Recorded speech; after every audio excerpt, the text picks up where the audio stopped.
My dreams come true.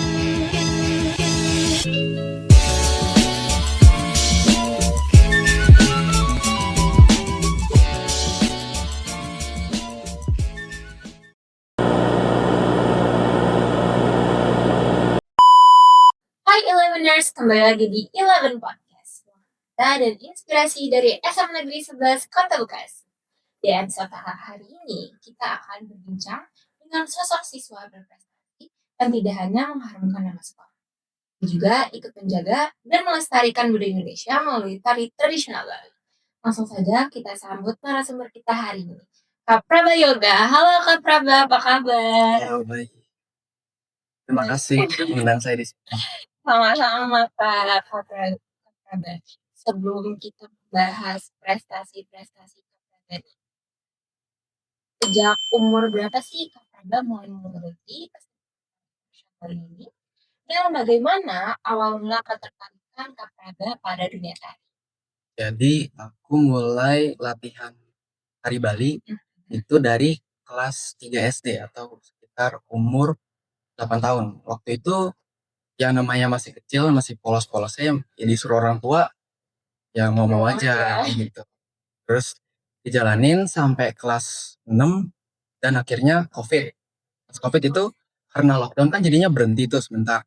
Berhenti selama setahun, sempat latihan online juga setahun pas kelas 7, dan akhirnya pas kelas 8 itu dapat kesempatan buat latihan offline kembali. Nah, pas latihan offline ini eh, aku baru sadar kalau ternyata aku suka loh menari. Aku suka nari bareng teman-temanku, saling membantu, saling menasehati, saling bahu membahu gitu. Jadi kita belajar bareng-bareng, dan waktu itu aku ingat banget setiap minggu, setiap selesai tugas atau setiap pulang sekolah tuh yang aku ingat cuman kapan ya latihan gitu, karena aku pengen cepet-cepet ketemu teman-temanku tuh. Jadi excited banget ya. Tuh. Menarik banget ya teman-teman, di usia yang cukup muda ya 8 tahun tuh udah tumbuh rasa cintanya terhadap tari Bali. Nah, kalau melihat perjalanan itu nih Kak, di era sekarang kan banyak anak muda yang lebih memilih budaya modern dibanding budaya kita sendiri. Dan apa yang membuat Kakak justru memilih dan bertahan untuk mengikuti kesenian tari tradisional Bali? Apakah ada sosok atau momen tertentu yang menguatkan pilihan Kakak? Jadi aku memilih eh, tari Bali ya lebih spesifiknya tuh karena eh, kadang aku bertanya-tanya gitu, sebenarnya aku ini siapa sih, identitas aku itu siapa. Aku tumbuh dan besar di Bekasi kan, jauh dari Bali, jadi aku dikelilingi orang-orang yang berbeda suku, beda agama, beda budaya. Dan aku rasa kalau misal aku nggak punya pedoman atau pegangan yang kuat, nanti aku akan mudah goyah atau kebawa arus sama budaya yang ada di sini, ditambah lagi dengan budaya modern. Jadi di sini peran budaya Bali itu sebagai pedoman atau pegangan saya, supaya saya tidak mudah goyah dengan kebudayaan sekitar yang tentu saja sangat beragam gitu. Baik, salut banget sih sama tetap bertahan di tari tradisional sama maraknya budaya modern. Sekaligus menyebarkan budaya Bali juga ya Kak Prabaya. Dan selama menjadi penari Bali, kan udah banyak panggung dan pengalaman yang Kakak lewat. Aku mau tahu dong kejuaraan lomba atau festival apa sih yang paling berkesan bagi Kakak? Dan apa sih pelajaran yang bisa diambil? Jadi yang paling berkesan menurutku tuh pas aku kelas 11. Waktu itu tuh ada lomba tari kreasi tradisional. Jadi kita membuat tari kreasi, tari kontemporer, tapi dibatasi oleh gerakan-gerakan dan musik tradisional.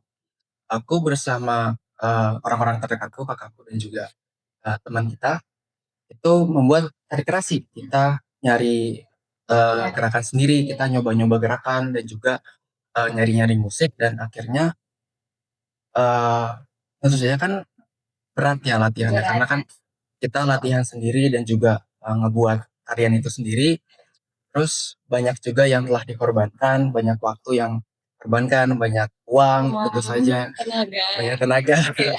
Dan akhirnya pas hari H, pas lomba tuh kalah, dan nyesetnya itu cuman beda sedikit poinnya 0, berapa gitu. Nah, setelah itu ya namanya manusia ya, tentu saja kan kecewa gitu, sedih. Tapi nggak lama kemudian aku sadar kalau ada yang lebih penting loh dari dapat juara, yaitu momen-momen dan kenang-kenangan bersama orang-orang terdekatku gitu. Kita kan usaha bareng-bareng gitu, terus kita belajar bareng-bareng, sedih bareng-bareng gitu. Jadi itu sih yang menurutku jadi momen yang paling berkesan. Iya. Jadi emang kalau ikut lomba tuh bukan soal kalah dan menangnya aja ya Kak Praba, tapi pengalamannya juga. Yang lanjut ke pertanyaan selanjutnya. Menjadi pelajar sekaligus penari dengan jadwal latihan yang padat pasti bukan hal yang mudah nih. Bagaimana sih cara Kak Praba mengatur waktu antara latihan, menari, dan kewajiban sebagai pelajar di sekolah? Ada tantangan sendiri? Kalau aku sih sama bagiin prioritasnya dulu. Misal minggu ini tuh ada pementasan atau ada lomba. Jadinya aku sisihkan waktu kosongku dengan cara pertama selesaiin dulu tugas-tugasnya. Misal ada tugas individu, selesaiin dulu. Kalau misalnya tugas emang seberat itu, jadi cicil lah setiap hari. Terus kalau ada tugas kelompok, gimana bikin janji dulu. Misal hari Senin atau hari Jumat. Jadinya kan ketahuan tuh waktu kosongnya kapan. Nah, di waktu kosong itu usahain aku pakai buat latihan. Tapi sebaliknya juga berlaku. Misal minggu depan mau ujian, mau PAS, mau TS. Nah, aku turunin volume latihannya, bisa jadi sekitar sekali sekali seminggu gitu. Misal hari Sabtu atau hari Minggu. Sisanya aku pakai buat belajar. Jadi pasti ada waktu kok buat belajar atau buat latihan Harus diprioritasin juga ya Kak. gitu. Sebagai penutup nih Kak Praba, aku mau tahu banget nih mimpi kakak ke depannya. Apa sih harapan dan target yang pengen kakak raih selanjutnya, baik di dunia tari maupun pendidikan? Dan pesan dan kesannya juga nih buat teman-teman agar tetap mencintai budaya Indonesia. Harapanku untuk saat ini tetap terus berjuang, berkembang, dan juga belajar bersama orang-orang terdekatku dengan harapan semoga kita bisa membantu dan juga menghibur lebih banyak orang lagi sehingga bisa bermanfaat tentunya untuk lingkungan sekitar kita. Mohon banget ya teman-teman. Itu sih harapan. Terus selanjutnya untuk pesan-pesan, kalau pesan dari saya sih, ayolah kita belajar mencintai budaya sendiri. Aku tuh selalu kebayang kayak kita orang tua ada 2, terus nenek kakek ada 4, buyut ada 8, terus 16, 32, 4 gitu. Kebayang gak sih berapa banyak pendahulu kita yang hidup berusaha supaya kita bisa lahir dan ada di titik ini gitu loh. Dan mereka kan udah nggak ada nih bentuk rasa hormat dan cinta yang bisa kita berikan, cuman melestarikan apa yang telah mereka wariskan. Ya nggak sih? Gitu. Setuju banget. Luar biasa sekali Kak Praba. Makasih. Aku ngemis loh guys. Beneran aku ngemis banget. Terima kasih Kak Praba atas cerita dan inspirasinya. Semoga semangat dan dedikasi Kak Praba bisa menjadi motivasi bagi kita semua untuk terus berprestasi sekaligus mencintai budaya bangsa. Terima kasih Kak Praba sudah berbagi cerita di Eleven Podcast. Dan terima kasih juga untuk Sobat Eleven yang sudah menyaksikan cerita Kak Praba. Saya Azara Kalvania pamit undur diri. Sampai jumpa di Eleven selanjutnya. Eleven Podcast, cerdas berkarakter.